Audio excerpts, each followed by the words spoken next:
Hello students, मैं अंजना वर्मा स्वागत करती हूँ आपका हमारे अपने चैनल रीड विद पैशन में, जहाँ हम डिस्कस कर रहे हैं रीड लेवल 2 में साइंस से जुड़े हुए टॉपिक्स। आइए आज अपना नेक्स्ट टॉपिक लेकर चलते हैं, जो कि है कवक यानी कि फंजाई। मैंने आपको अपने पुराने वीडियोस में बैक्टीरिया और वायरस, जीवाणु और वायरस के बारे में बता दिया है। आज हमारा जो नया वीडियो है, इसमें हम डिस्कस करेंगे कवक और फंजाई के बारे में। कवक जो होती हैं, मैंने आपको बताया था 5 जगत, वीटेकर का जो 5 जगत सिद्धांत है, उसमें 5 जगतों में से एक अलग से जगत कवक और फंजाई का होता है। सबसे पहले हम देखते हैं कवकों के जो सामान्य इसके फीचर्स हैं, उनमें क्या क्या आता है। देखिए, एक साइंटिस्ट हैं जिनका नाम आपको याद रखना है। उनका नाम है प्रोफेसर के.सी. मेहता। ये जो प्रोफेसर के.सी. मेहता हैं, ये एक भारतीय वैज्ञानिक हैं जो कवकों के अध्ययन में अग्रणी माने जाते हैं। आगे देखते हैं, जो कवक होते हैं, ये इनकी आकार की और इनके आवासों में बहुत ही अधिक भिन्नता पाई जाती है। कवकों को आपने देखा होगा कि जो रोटियां होती हैं या सड़े गले फल होते हैं, उस पर आपको एक सफ़ेद कलर की परत दिखाई देती है, वो कवक होती है। उसके अलावा मशरूम, जो कि आपने देखा होगा, छोटा सा उगता है, जिसे हम खाने में भी काम में लेते हैं, वो भी कवकों के अंदर ही आते हैं।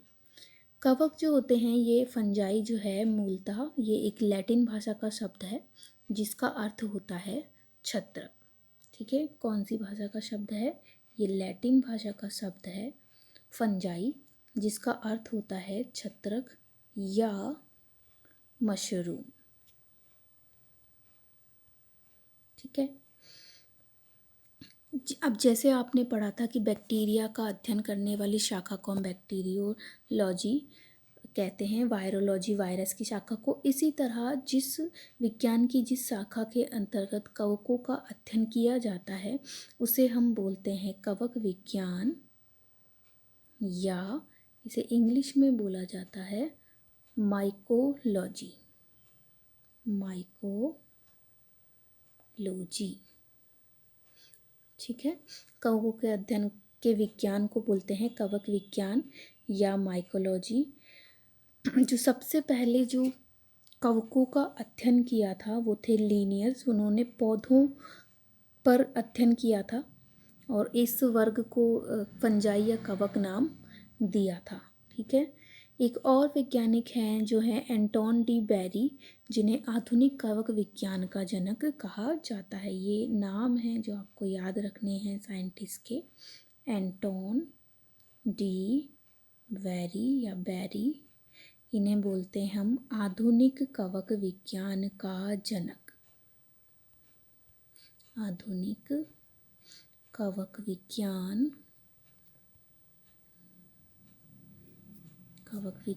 का इनको जनक बोला जाता है।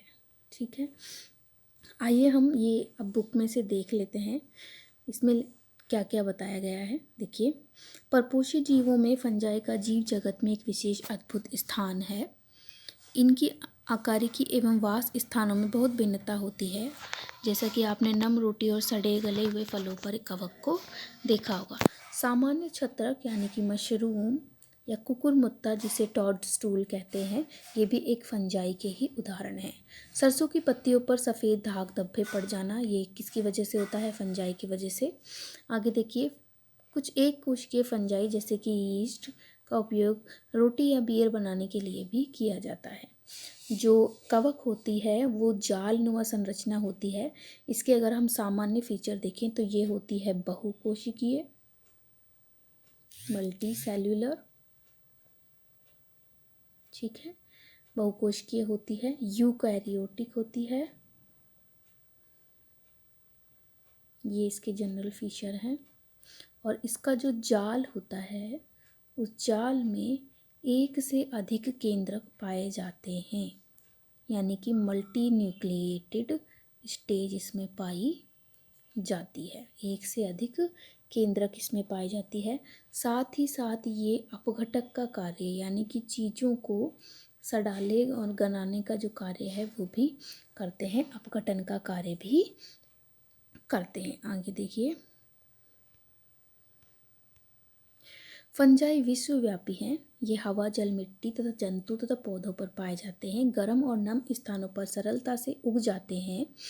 इसके अलावा फंजाई कैसी है, मैंने अभी बताया आपको, तंतुमय संरचना होती है। लेकिन यीस्ट जो एक कोशिकीय है, इसका अपवाद है, यानी कि सभी कैसे होते हैं, तंतुमय होते हैं, लेकिन यीस्ट की आकारिकी तंतुमय से अलग होती है।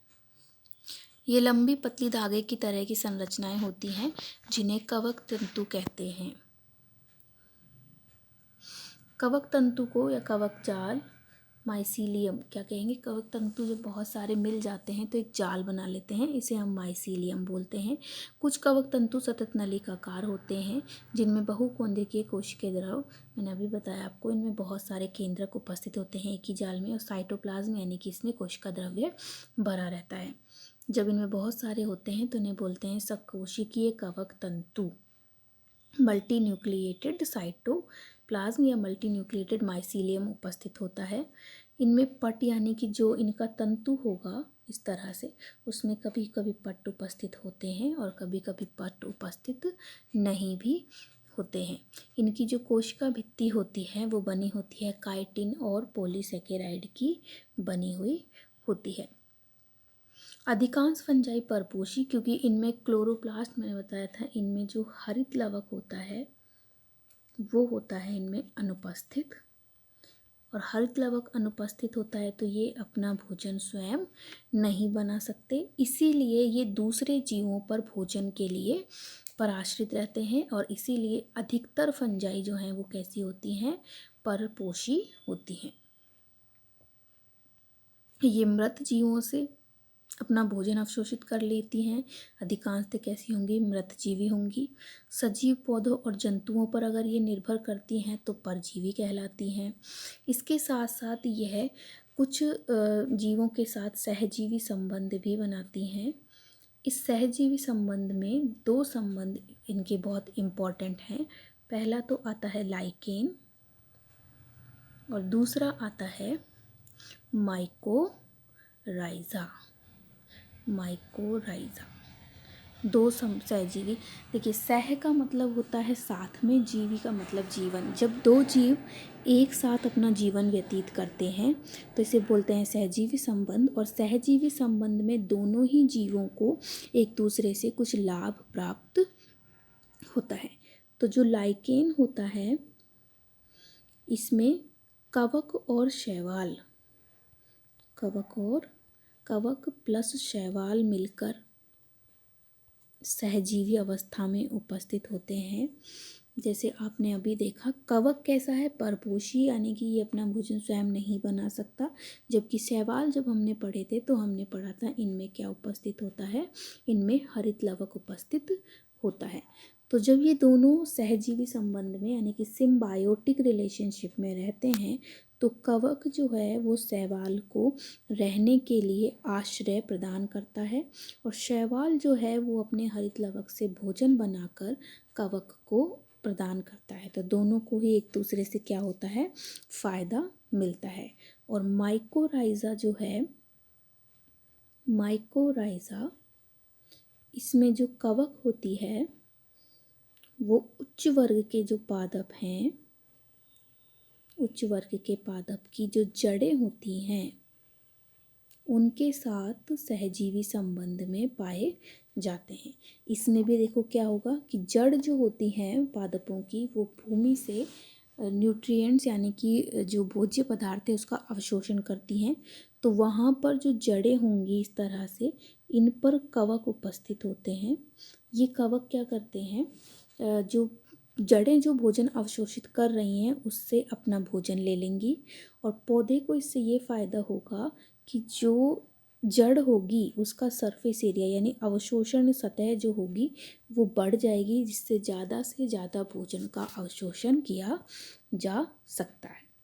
ठीक है, आगे देखिए, फंजाई में जो जनन होता है वो विखंडन और मुकुलन विधि के द्वारा होता है। विखंडन यानी कि जो इसका माइसीलियम है वो छोटे छोटे टुकड़ों में टूट जाएगा और हर माइसीलियम से एक नया जो कवक है वो बन जाएगा।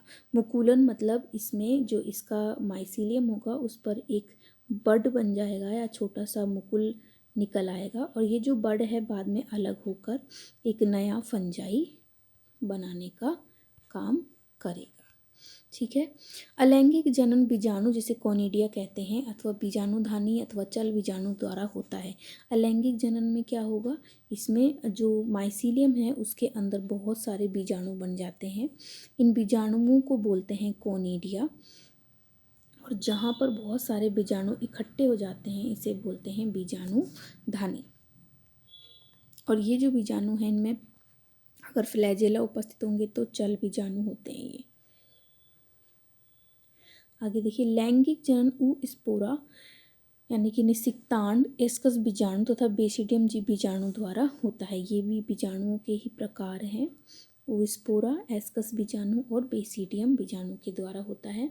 विभिन्न बीजाणु सुस्पष्ट संरचनाओं में उत्पन्न होते हैं जिन्हें फलनकाय कहते हैं। ठीक है। आगे लैंगिक चक्र में निम्न सोपान होते हैं। देखिए, लैंगिक जनन में क्या होगा, नर युग्मक जो है वो मादा युग्मक से मिलने का कार्य करता है। तो इसमें दो चल अथवा अचल युग्मकों के प्रोटोप्लाज्म का संलयन होता है जिसे हम बोलते हैं प्लाज्मोगेमी। प्रोटोप्लाज्म मिल रहा है इसलिए इसको प्लाज्मोगेमी बोलेंगे। केंद्रकों का अगर संलयन होता है तो उसे केंद्रक संलयन या न्यूक्लियोगेमी बोलते हैं या कैरियोगेमी भी बोलते हैं। केंद्रक संलयन को बोलते हैं कैरियोगेमी। ठीक है। ये इतना देखने की ज़रूरत नहीं है, इसको एक बार रीड कर लेते हैं।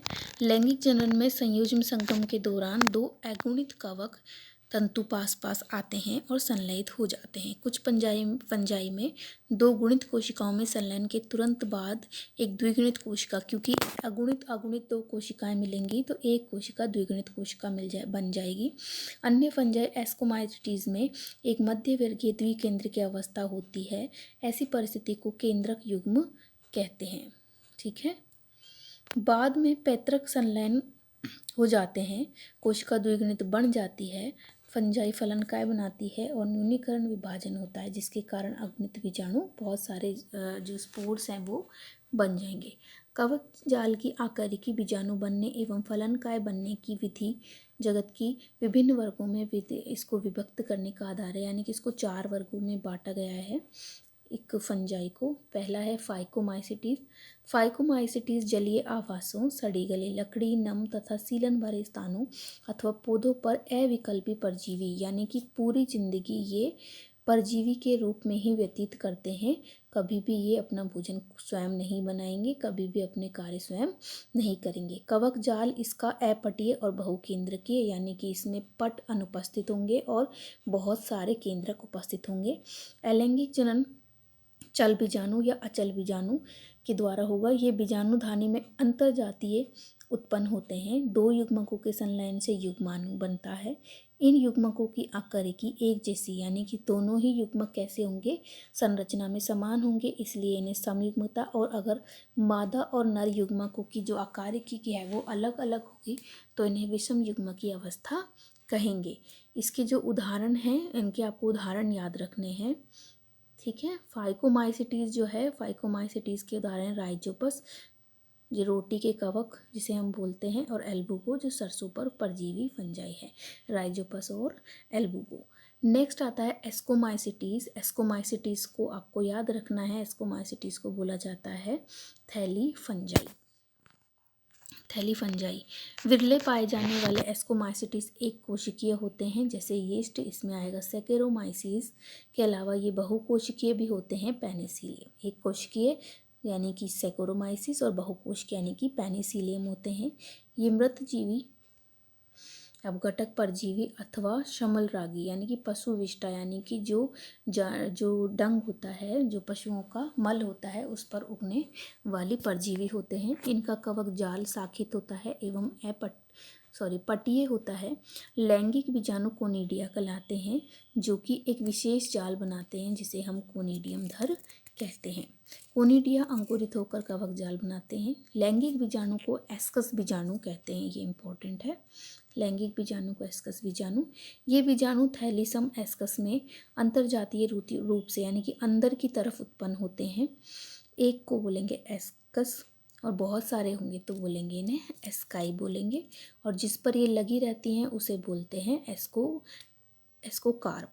इसके उदाहरण हैं एस्परजिलस, क्लेविसेप और दूसरा है इसका न्यूरोस्पोरा। न्यूरोस्पोरा जो होता है ये बहुत ही ज़्यादा यूज़ में लिया जाता है जैव रासायनिक एवं अनुवांशिक प्रयोगों में, यानी कि जो भी नए नए प्रयोग किए जा रहे हैं बायोटेक्नोलॉजी के, उनमें न्यूरोस्पोरा का उपयोग किया जाता है। ये इम्पोर्टेंट है। इस कारण ये पादप जगत के ड्रोसोफिला के समान प्रसिद्ध है। न्यूरोस्पोरा को ही बोला जाता है पादप जगत का ड्रोसोफिला। ठीक है।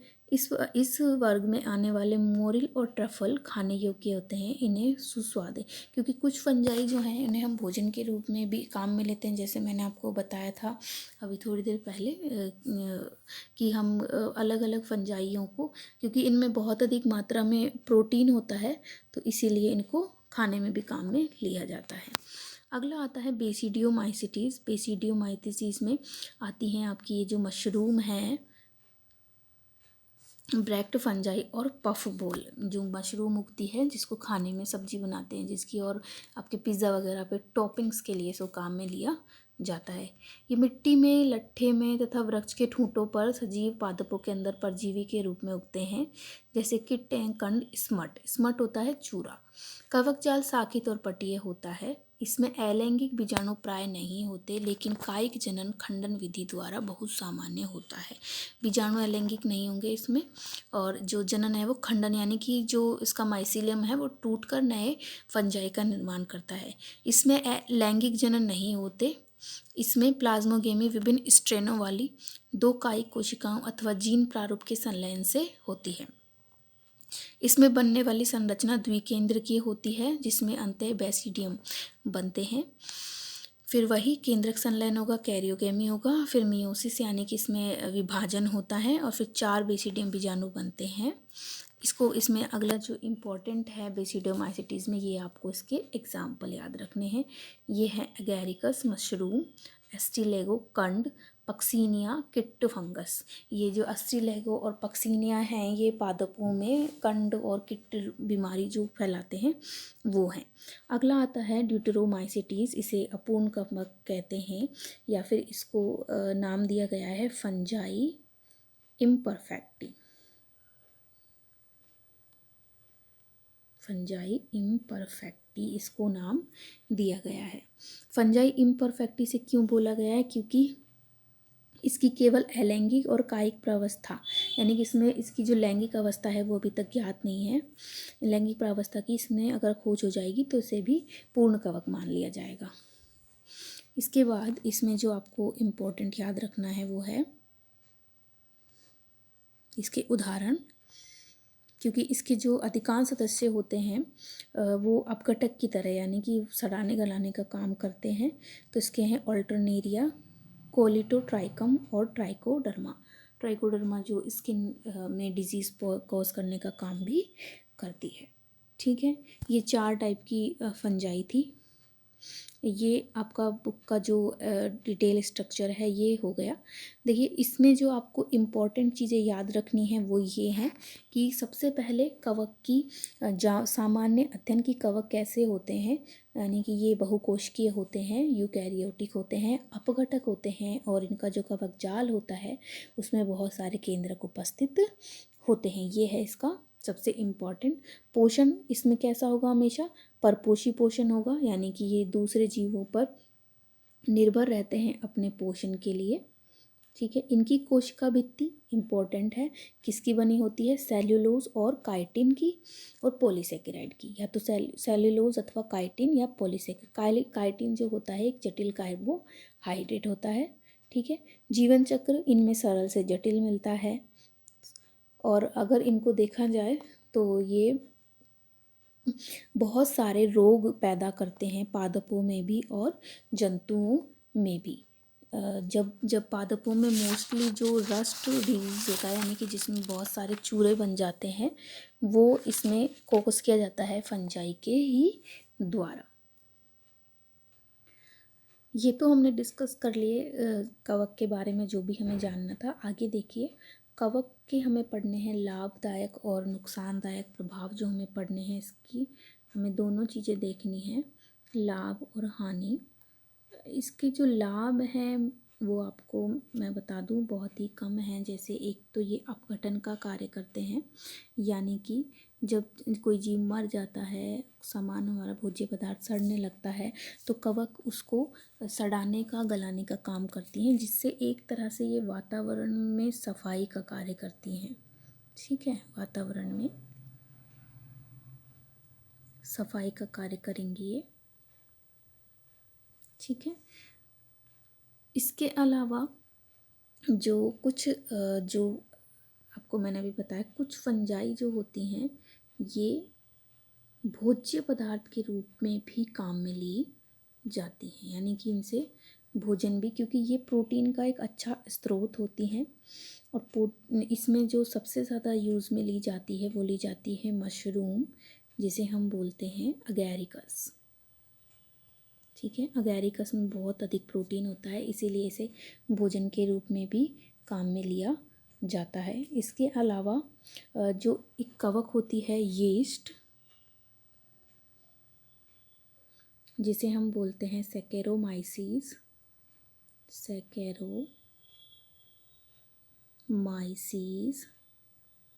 ये जो सैकेरोमाइसीस होती है, इसे हम केक बनाने में काम में लिया जाता है, यानी कि जो अलग अलग तरह के आप बेकिंग प्रोडक्ट यूज़ में लेते हैं, उनमें आपका पिज़्ज़ा है, केक है, पेस्ट्रीज़ हैं, ये सभी किसके थ्रू बनाए जाते हैं, यीस्ट का इनमें यूज़ लिया जाता है। इसके अलावा कुछ जो कवक होती हैं उनसे हमें अलग अलग कार्बनिक अम्लों की प्राप्ति भी होती है, जैसे कि लैक्टिक अम्ल मिलता है।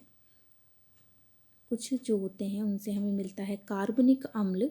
इन कार्बनिक अम्लों में जो पहला है वो मिलता है हमें लैक्टिक अम्ल।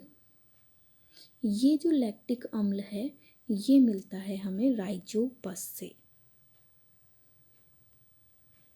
राइजोपस नाम की जो कवक होती है उससे लैक्टिक अम्ल निकलता है। इसके अलावा एक होती है एस्परजिलस।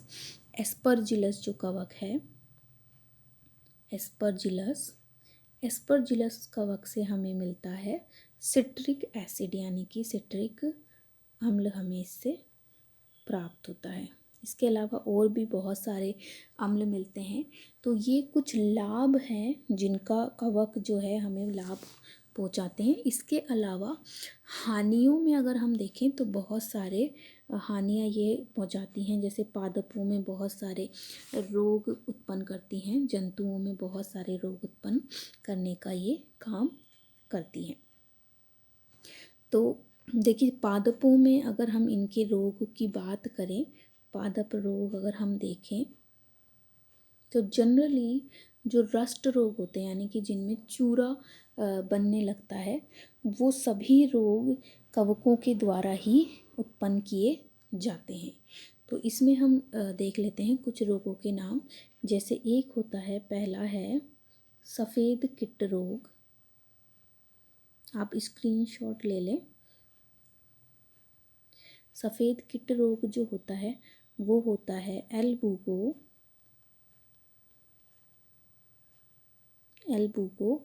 कैंडिडा।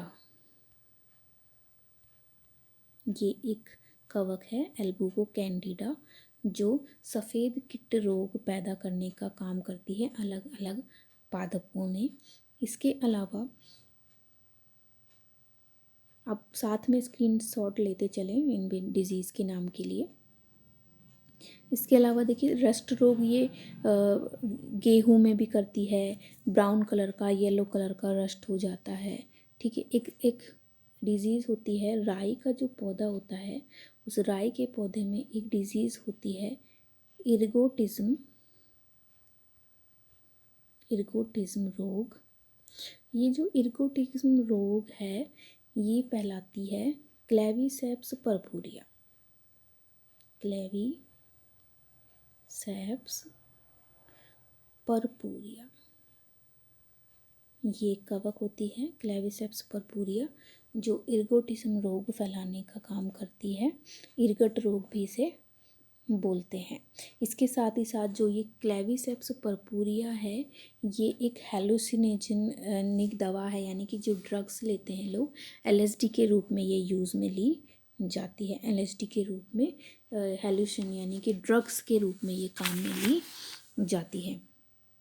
इसके अलावा और भी बहुत सारे इसमें रोग होते हैं, जैसे सरसों का डाउनी मिल्ड्यू रोग होता है। इसके अलावा बाजरे की हरित बाली, जितने भी ये टिक्का रोग, वॉट रोग, ये सारे ही कौन फैलाता है? कवक फैलाने का काम करती है। ठीक है, तो ये पादपों में क्या करती हैं? अलग अलग तरह की बीमारियां फैलाने का काम करती हैं, बीमारियां नुकसान करती हैं। इसके अलावा ये मनुष्यों में भी बहुत सारी बीमारियां फैलाती हैं। तो जो मनुष्य में ये बीमारियां फैलाती हैं उनमें देखिए दाद है, ठीक है, चर्म रोग यानी कि स्किन जो है उनमें इन्फेक्शन हो जाता है, ठीक है, फेफड़ों में संक्रमण हो जाता है। ये सारी ही बीमारियां कौन पैदा करता है? कवक पैदा करते हैं। जैसे अगर हम कुछ बीमारियों को देखें, तो अगर हम बात करें दाद की, तो जो दाद होता है, आपने देखा होगा स्किन पर धब्बे पड़ने लग जाते हैं, वो होता है ट्राइकोडर्मोफाइटोन।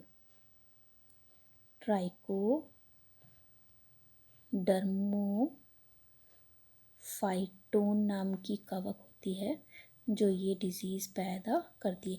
देखिए, कवकों से जो जीवों में, मनुष्यों में जो भी बीमारियां होती हैं वो जनरली बाहरी लेयर यानी कि बाहरी जो हमारी स्किन है उस पर ही बीमारियां ये ज़्यादातर करते हैं। तो दाद करता है ट्राइकोडर्मोफाइटोन।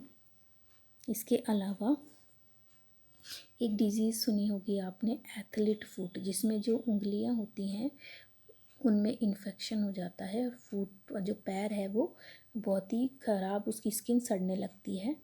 ये होता है ट्राइकोफाटोनी, एक स्पीसीज़ होती है ट्राइकोफाटोनी, उससे, या फिर इसको बोलेंगे ट्राइकोफाइटोन नाम की जो है कवक, इससे ये होता है ट्राइकोफाइटोन जाति की कवक से होता है एथलीट फुट नाम की बीमारी।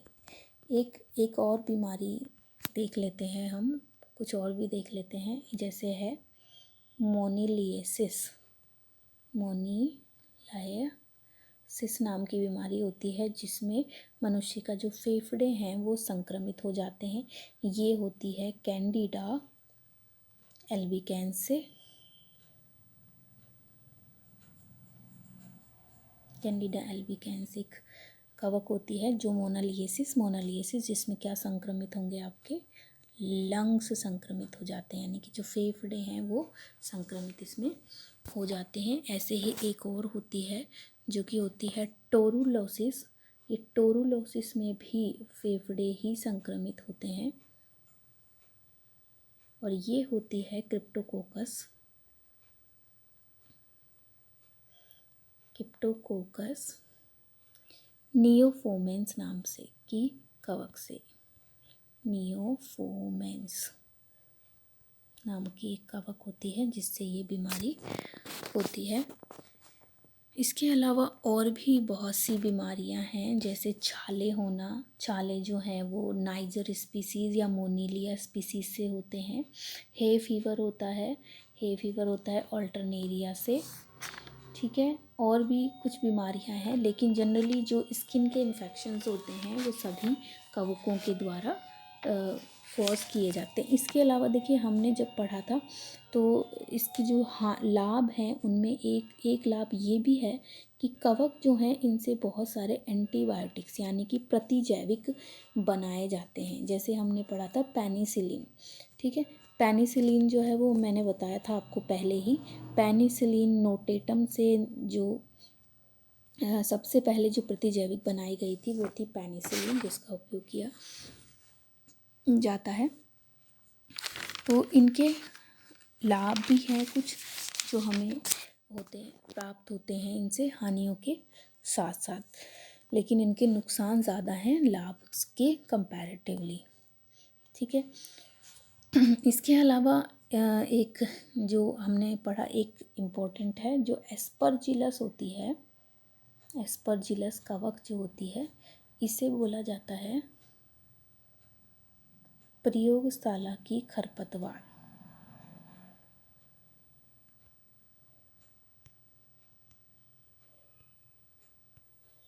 एस्परजिलस, ये जो एस्परजिलस है इसको बोलते हैं प्रयोगशाला की खरपतवार। प्रयोगशाला की खरपतवार का मतलब है जो प्रयोगशाला में जो एक सेकंड, खरपतवार, तो ये जो प्रयोगशाला में अलग अलग जो तरल होते हैं जो बनाए जाते हैं जीवों की वृद्धि के लिए, उन सभी को ये खराब कर देती है, इसीलिए इसे बोला जाता है प्रयोगशाला की खरपतवार। इसके अलावा पेनिसिलिन, मैंने आपको बताया पेनिसिलिन की खोज की थी अलेक्जेंडर फ्लेमिंग ने, जो कि पेनिसिलियम नोटेटम से प्राप्त होती है। तो देखिए स्टूडेंट्स, ये जो थे आज हमने जो टॉपिक पढ़ा वो था फंजाई, और फंजाई के हमने लाभ, फ़ायदे, नुकसान सभी कुछ देख लिए हैं। तो आज आपका टॉपिक जो माइक्रो ऑर्गेनिज्म था वो ख़त्म हो जाता है। इसके बाद जो हमें पढ़ना है नेक्स्ट टॉपिक वो सजीव है, जिसमें हमें प्लांट्स और एनिमल्स के बारे में स्टडी करना है। तो आज के लिए बस इतना ही। उम्मीद करती हूँ आपको ये टॉपिक समझ में आया होगा। अगर समझ में आया है तो वीडियो को लाइक करें, शेयर करें। धन्यवाद।